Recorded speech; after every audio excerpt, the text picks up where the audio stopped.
In this video, I want to talk about one of my absolute favorite techniques, which is a swim jig. A swim jig to me is by far one of the best ways to not only catch a lot of fish, but also catch some really big fish. It's also one of the most fun techniques to fish because it's very visual. You a lot of times are going to see the bass come up there and hit that bait, and that's something that I absolutely love. Now, I first started fishing a swim jig a lot when I first got into bass fishing as a pond fisherman, and I used it a ton in ponds. But even now, as I fish more big rivers and really big lakes, I still utilize a swim jig all the time. It is just a great technique that works year around. Now, there are three really big tips that I think are very important to understand about a swim jig. Some things that'll help you to catch more bass and some things that'll help you to simplify your swim jig fishing. And today I want to talk about those. Now, before we get into the video, this one's brought to you by my fishing apparel company, Fin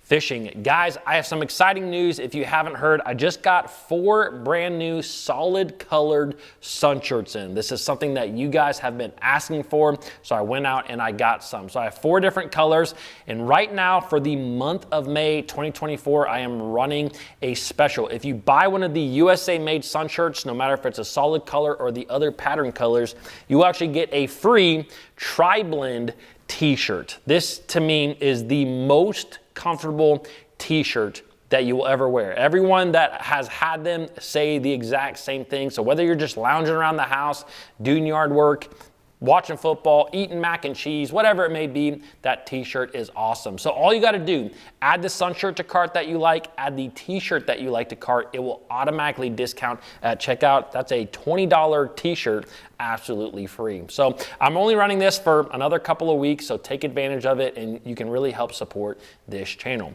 All right, let's talk about the swim jig. Again, one of my absolute favorite techniques. Now, something that I really love about a swim jig, and this actually isn't one of the 3 tips that I'm about to tell you, it's just something that I have found that I love about a swim jig, is that it can be a replacement for baits like a spinner bait or a chatterbait often. Now, the thing about it is that sometimes when you're out there and you're fishing a spinnerbait or a chatterbait, there are days where you just need a little bit of wind or you just need a little bit of cloud cover to get bass to commit to chatterbaits and spinnerbaits. But if you go out there and you have real slick conditions, you don't have a lot of wind or maybe you have a lot of sun, sometimes you can pick up that swim jig in the exact same areas and catch a lot of fish on the swim jig because it is just a more subtle lure. And that's why I always have one of these bad boys rigged up. Now, let's get into a few of the main tips. Now, probably one of the most important things when it comes to a swim jig, something that I don't hear a lot of guys talk about, is the speed of a swim jig. To me, I think that this might be the most critical component of fishing that swim jig, because there are days out there on the water where it just seems like bass want that jig really slow.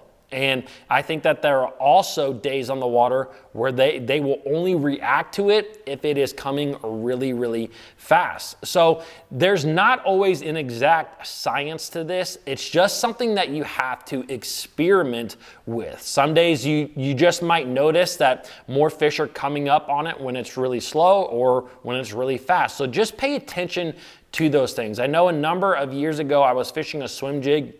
I was floating it, I was keeping it really high in the water column, I was keeping it really slow. But I noticed that I had 2 bites when I actually decided to bring that bait in real quick to cast to a new spot. As soon as I started reeling it really quick, that's actually when fish actually started coming up and hitting it. So that was a cue that I got from the bass that helped me to realize, hey, these fish actually want this thing to be coming really fast through the water column. Now, the thing is that the faster that you reel a bait, the more that it wants to come out of the water. So that's where I like to play with the weight of that swim jig. If I think the bass want it really, really fast, I'm going to step up my swim jig. Usually I like to start with something around a 3/8 ounce, but if I want it to be coming really fast through the water column, I will step up to a 1/2 ounce swim jig. That allows me to cast that bait out, reel it really quick, but not break the surface. I usually like to keep it about a foot, maybe 1.5 feet below the surface, and using that heavier swim jig keeps that bait down while allowing you to keep it moving very quickly. Now, on the flip side of things, there are days where bass just want that thing hovering. They want it slow. And in those situations, you really need to step your weight down to kind of force you to work that bait slow. And what I've seen is that a lot of times you get on a good floating worm bite. This is also the same time when you have a really good swim jig bite where they want it slow. And in those situations, I'm gonna fish a 1/4 ounce swim jig a lot. So I'm gonna cast that bait out, and really I'm just gonna kind of pop that bait relatively slow. Now, I would say most of the time I am working a swim jig. Just for those of you that know or don't know, sometimes I'm kind of shaking that bait a lot, and sometimes I'm just kind of reeling it. I think that I like to mix this up on any given cast. I will cast it out, I'll reel it for a little bit, and then I'll just kind of pop it for a little bit. And again, I like to see what the fish want.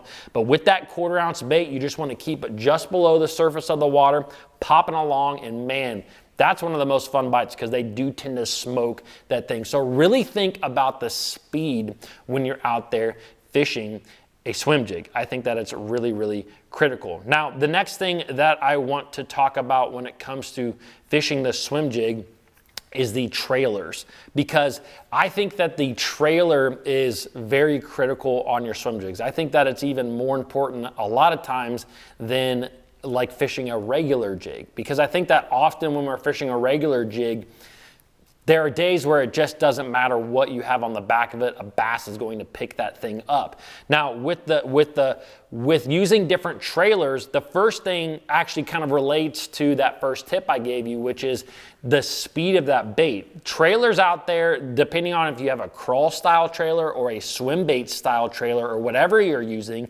maybe it's a beaver style trailer that has no action to it, they all are gonna have a little bit different drag in the water. And the more that drag of that trailer kind of has on that jig, the kind of slower that jig is going to be, or the more lift it is going to have.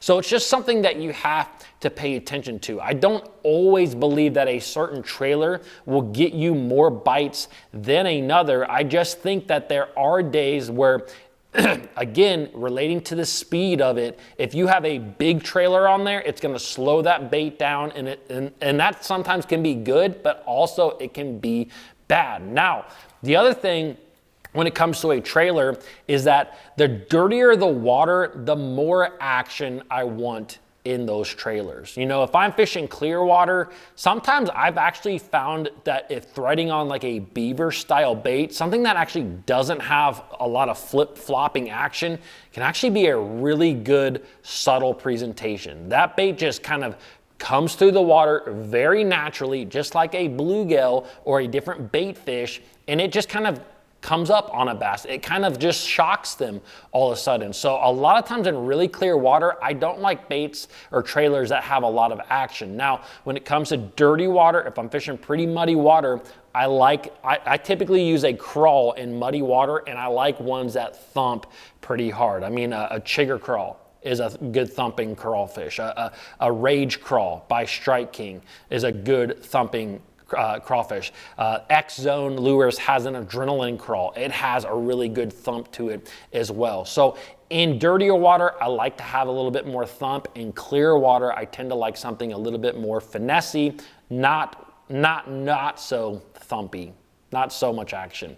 All right, let's get into the third tip. And this, ooh, gosh, I just broke my rod. Let's get into the third tip. And this is really about your color selection. You know, the biggest thing that I'm gonna say is just keep this very, very simple. I keep my swim jig fishing extremely simple. You guys know that I'm just not big into colors in general when it comes to swim jigs. But for me, you know, if I'm fishing around fish that I think are eating bluegill, I am going to basically match the hatch. I'm going to fish something that is typically green pumpkin, like what we have here. And green pumpkin, maybe a little bit of orange on it is good. Sometimes I will dip the tails of my crawl in chartreuse, kind of like the end of a bluegill. I just like to match the hatch in this situation.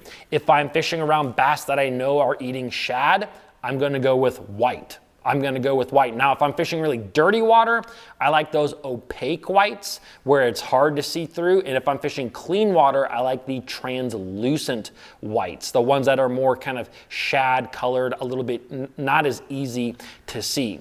Now, the other color that I throw the majority of the time is black and blue. And I will fish black and blue a lot of times in just darker, cloudier situations. You know, no matter what the fish are feeding on, if it's a dark day or it's early in the morning, I just like that black and blue. It's silhouettes. I feel like the bass eat it a lot. Now, I do want to leave you with one little color, and these jigs can be kind of hard to find. You can rummage around online and try to find one. But like I said earlier, I talked about the swim jig and how sometimes it is a great bait to throw when bass are eating a floating worm. You guys know that I love a methylate and a bubblegum floating worm. So keep that in mind when I tell you that a pink swim jig can actually get you a lot of bites. I know it looks dumb. It looks like a bubble gum. I mean, that's what it looks like. This little bait has caught me some really, really big fish. And it's a very conditional bait. They won't always eat this. To me, it's kind of, you know, that pre-spawn and immediate post-spawn seems to be the best for this particular color. It is a good little bait. It can be just hard to find bubblegum swim jigs out there. So rummage around online, you might be able to find one. And guys, I hope you enjoyed this all about swim jigs. If you guys want to watch my most recent video, you can click on it right here, as well as if you want to support the channel, click on the fin fishing link. I will see you guys tomorrow.